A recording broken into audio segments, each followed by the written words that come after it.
Good morning. જન્મદિવસની સવાર પડી ગઈ છે. બ્રશ કરીને સરસ ચાની રાહ જોતો અમિત ખૂબ બેઠો છે. જન્મદિવસ આવે એટલે જનરલી અંદરનું બાળક બહાર આવી જતું હોય છે અને બાળક બહાર આવીને આમ ઉછળકૂદ કરતું હોય છે. પણ આજનો જન્મદિવસ ગઈકાલ રાતથી જ ખ્યાલ આવી ગયો હતો કે બહુ જ શાંત, બહુ જ કામ અને બહુ જ મેચ્યોર રીતે જવાનો છે. એટલે એવું હું કહું છું, પણ બપોરના 2-3 વાગ્યા સુધીમાં તો અંદરનું બાળક બહાર આવી જ જશે. ઉછળકૂદને શાંત રાખીને અંદરનો મેચ્યોર માણસ આજે કેવા નવા ખતરા કરવાનો છે એ તમને આ બર્થડે બ્લોગમાં જોવા મળશે. But with this video and with this beautiful morning, happy birthday to me. તો નહીં ધોઈને તૈયાર થઈ ગયા છીએ. બર્થડેના દિવસે નહીં ધોઈને નવા કપડાં પહેરવાનો જે આનંદ છે એ પહેલા બર્થડેથી માંડીને 142માં બર્થડે સુધી એમનો એમ રહે સાહેબ. એકદમ તાજા નવા કપડાં જે છેલ્લા 2 મહિનાથી નક્કી કર્યું હોય કે આ તો બર્થડેમાં જ પહેરીશું એમ, આ પેલું બર્થડે દાડા પહેરવાના છે ને એ કપડાં, એવી રીતના કપડાં પહેરીને તૈયાર થયા છીએ. બીજું શેમ્પુ કર્યું છે. જનરલી શેમ્પુ કરીએ એટલે વાળ ભૂખરાયેલા થઈ જતા હોય. આજે શેમ્પુએ બી સાથ આપ્યો. તારો બર્થડે છે ને વાલા, એટલે સ્મૂથ વાળ જલસા કરે એમ. આ મૂછોના ટેરવા થોડા ખાલી આમ તેમ થાય છે, એને આજે સેટ કરાવી દઈશું. જો સમય મળે ને તો વચ્ચે જતા આવીશું. જો મેં તમને પહેલા હમણાં જ ગયા વિડીયોમાં કીધું કે આજે અંદરના બાળકને શાંત રાખવાનું છે, પણ નાયા ધોયા એટલે કામને શાંતિને બધું જતું રહ્યું. અંદરનું બાળક બહાર આવી ગયું છે. આજના બર્થડેને જુદી રીતે મનાવવા માટે દિવસ હવે શરૂ થાય છે વહેલી સવારે એકદમ 12:51. Happy birthday to you. Happy birthday to you. Happy birthday, dear Tommy.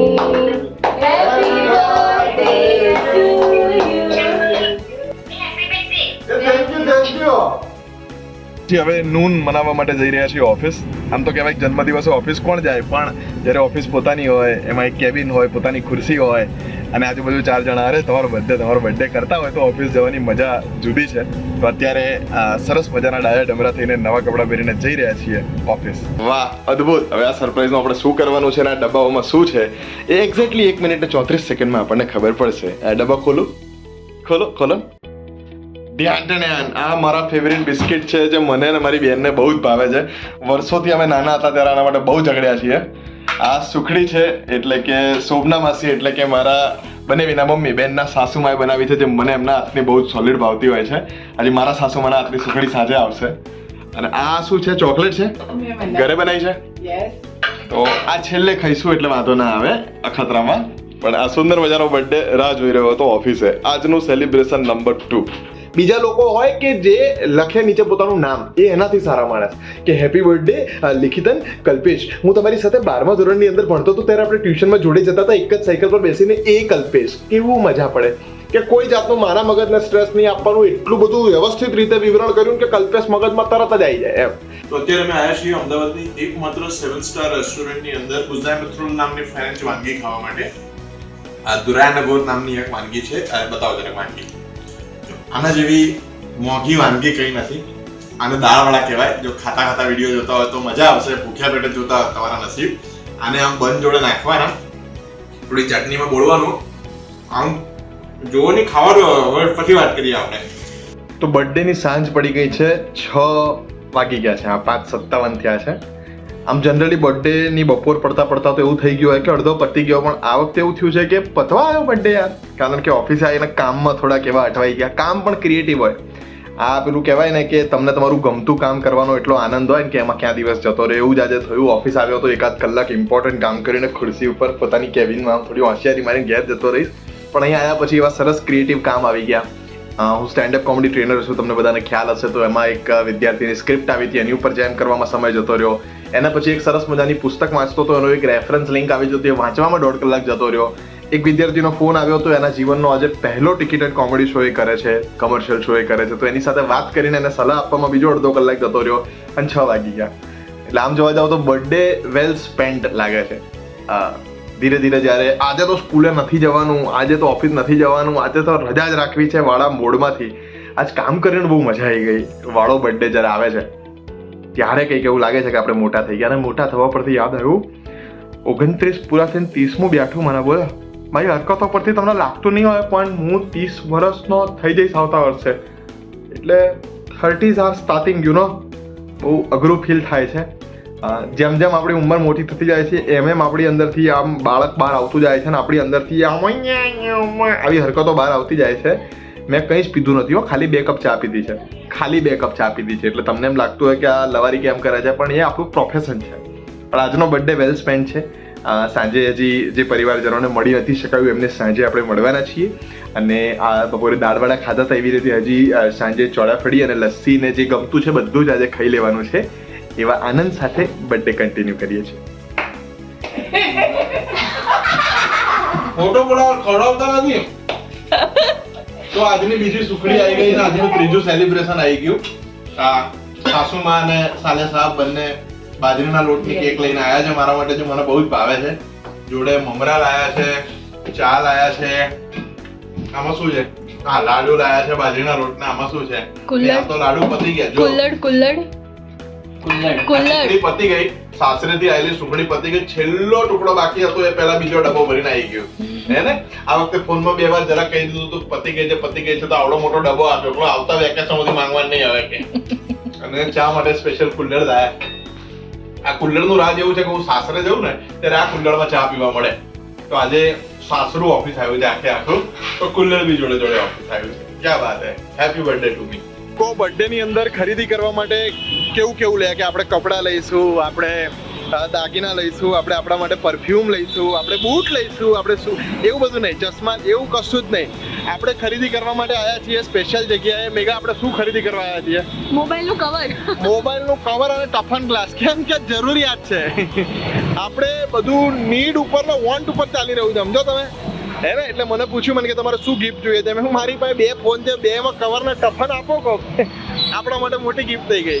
તો અત્યારે આવ્યા છીએ અમદાવાદની અંદર બહુ સુંદર મજાનું આ માર્કેટ છે મોબાઈલનું, કે જ્યાં ટફન અને કવર સોલિડ જાતના મળે છે. એમણે કીધું બોલો લાલ, પીળું, કાળું, પોપટી, દૂધિયું કેવું કલરનું કવર છે ને ટ્રાન્સપરન્ટ કવર આપો. હવે જોઈએ અંદર જઈને કેવું મળે છે, હમણાં તમને બતાવું પછી. આ મર્ડર થાય છે, બતાવો જો આ મર્ડર થાય છે. આ સ્ક્રીન જ નથી જતી ને, ખાલી ટફન જાય છે ને. આપણે જૂના જમાનાના પિક્ચરની અંદર આકાશમાંથી અચાનક પેલું નહીં આમ થતું હોય, વીજળી પડતી હોય એવી વીજળી છે. ભૂકો થયો સ્ક્રીનનો. મેં પૂછ્યું મેં તો આવું કેમ થાય, તો મને એમણે કીધું મને કે તો દર 2-5 મહિના બદલાઈ નાખતા હોય તો આવું ના થાય. કંજૂસ એવું એમની આંખમાં દેખાયું, બોલ્યા નહોતા. આવું સુંદર મજાનું લીધું છે, આમ કવર નખાવડાવ્યું ટ્રાન્સપરન્ટ. આપણને ટ્રાન્સપરન્ટ જ ગમે પહેલેથી. આવો સરસ મજાનું પોપ સોકેટ મને પહેલેથી બહુ ગમે ને આ નખાવડાવ્યું. આજો આવું આ શું આ સાઈડમાંથી દેખાય ને એ પ્રકારનો નવો ગ્લાસ નખાવડાવ્યો આજે. એટલે એ જે સાઈડમાંથી કોઈક જોતું હોય તો દેખાય નહીં આપણને, એટલે આપણને દેખાય એને ના દેખાય એવું આપણે સજેસ્ટ કર્યું અમારા ભાઈબંધ દેવાન. તો દેવાનભાઈ, તમને એવો આઈડિયા ક્યાંથી આવેલો કે સાઈડમાંથી કોઈ જોવે તો દેખાય નહીં? કોણે જોયું હતું એવું ને કયો સિક્રેટ મેસેજ જોવાઈ ગયો તો? સાચું કે આ એવા ઘણા બધા લોકો હોય છે કે બધું પ્રાઇવસી રાખવાનું હોય એટલે ખાવા પડી જાય તો કરતા હોય. કેટલો સિક્રેસી વાળો માણસ છે. મને વર્ષોથી અમે ઓળખીએ છીએ એકબીજાને. ઘણીવાર મને એવું થાય આ રોનો તો સિક્રેટ એજન્ટ હશે.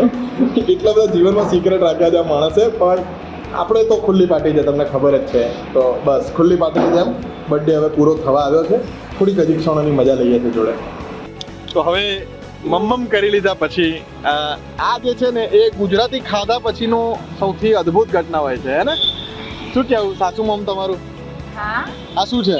પાન છે. પાન. હવે હું ખાઉં છું. આ કોક પકડો તો હું ખાઉં. મારે ખાતા જો ક્યાં બાત. 3 જણા આવી ગયા. બર્થડે નો રૂઆબ હોય, રોફ હોય. બોલો, મોબાઈલ પકડવા માટે 3 જણા આવી ગયા. હા, 3 જણા પડીએ પકડવા આવે કે ના આવે, પણ મોબાઈલ આવે. મને ના ફાવે. હવે હું જતું રાધે કૃષ્ણ.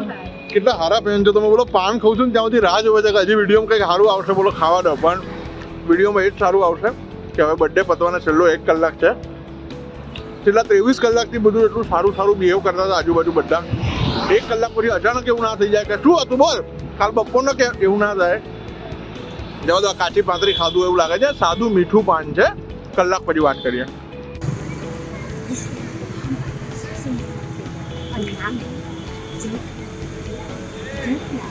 रिश्ते में तो हम आपकी सासू मोम लगते हैं और आपने हमारी मुसीबत को सवाल आई मीन आपने तो नहीं कि वो ये रिकॉर्ड करे છે.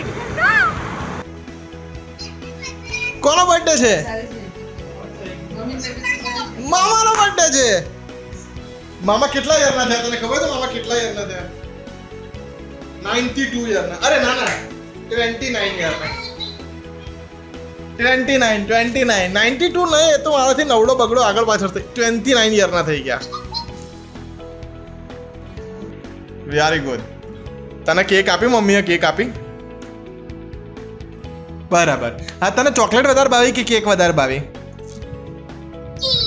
કેક વધારે ભાવી. મારે બી એવું કહેવું હતું પણ કહેવાય નહીં, ચોકલેટ તારી મમ્મીએ બનાવી હતી. તો જન્મદિવસનો અંત આપણે છે ને હંમેશા નિર્દોષ જુગાર કહેવાય ના કહેવાય, પોલીસ પકડી જાય નહીં કહેવાય, આ નિર્દોષ પત્તાની રમતથી કરીએ. આ ખોટા સિક્કા છે, સાચા નથી. અને મને તમે પૂછતા હો કે અમિતભાઈ શરમ આવે છે તમને કે આવી રીતે પત્તા રમો છો તમે રાત્રે, તો મને પત્તા રમતા શીખવાડ્યું કોણે? આ ભાઈબંધોએ નહીં શીખવાડ્યું કંઈ. આ ભાઈબંધો આજે પહેલી વાર રમે છે મારી જોડે. મને મારી ઘરવાળીએ બી નહીં શીખવાડ્યું. મને પત્તા રમતા કોણે શીખવાડ્યું ખબર છે? મારી સગી માએ. માં છોકરાને જુગારી બનાવો, તમે છોકરાને જુગારી બનાવ્યો તો મારી મમ્મીએ ત્યાં સુધી કંઈ વાંધો નથી, છોકરાના ભાઈબંધ બગાડ. પેલું ના હોય ખબર છે, એવું કહેતા હોય મમ્મીને ઘણા કે તમારો દીકરો છે મારા દીકરાને બગાડે છે. આ પહેલી વાર બોલો મારા ભાઈબંધની મમ્મી આવશે કે તમારી માં મારા દીકરાને બગાડે છે. અને અધૂરામ પૂરું બોલો ઘરે બહુ આવી તો એને જુગારી બનાવી દીધી. હવે હું, મારા પપ્પા, મમ્મી, વાઈફ મેઘા અને મારા મિત્ર દેવાંગભાઈ, અમે બધાએ ભેગા મળીને ધમાલ મસ્તી કરીએ 2:45 વાગ્યા સુધી. એનો આનંદ ગઈકાલે રાત્રે 11 વાગ્યાથી લઈને અત્યારે 2:45 વાગ્યા સુધી, એટલે આજે ટોટલ 28 કલાક જેવો મારો બર્થડે ચાલ્યો. 24 નહીં, 28 કલાક. એમાં બહુ જોરદાર રીતે આમ ડ્રાસ્ટિકલી એનો પેસ વધતો ગયો. શરૂ થયું હતું ત્યારે કામ શાંત બાળકની જેમ હું શરૂ થયો હતો, અને છેલ્લે ધીંગા મસ્તી કરીને ઉછળકૂદ કરીને 2.5 ફૂટના પલંગ ઉપર 3-3 ફૂટના કૂદકા મારવાથી બર્થડેનો અંત થયો છે. એનો મતલબ એ છે કે જીવનમાં આનંદ કરવાનું તમે નક્કી જ કરી લો તો આનંદ કરવાની ક્ષણો તમને આજુબાજુ મળી જ જાય. ગમે તેટલો ગંભીર અને ગમે તેટલો શાંત દિવસ હોય, એમાં પણ ધમાલ મસ્તી કરવાના મોકા હોય છે જો તમે એને આઈડેન્ટિફાઈ કરો તો. આજના જન્મદિવસે તમને બધાને એ પ્રોમિસ કરવું છે કે આવનારું જે વર્ષ છે એમાં ખૂબ બધા નવા યુનિક વિડીયોઝ લઈને હું તમારી સમક્ષ આવીશ. થેન્ક યુ સો મચ જેમણે મારા કોમેડી કરિયરમાં, મારા આર્ટિસ્ટિક કરિયરમાં હંમેશાથી મારા દરેક અખતરાઓ અને પ્રયત્નોને વધાર્યા છે. અને thank you so much to my friends and family and friends and followers and subscribers who have made my birthday special by wishing me on every platform in every way at every hour of my entire day. મળીએ આવતા birthday બ્લોગમાં ખૂબ જલ્દી, એટલે exact 1 વર્ષ પછી.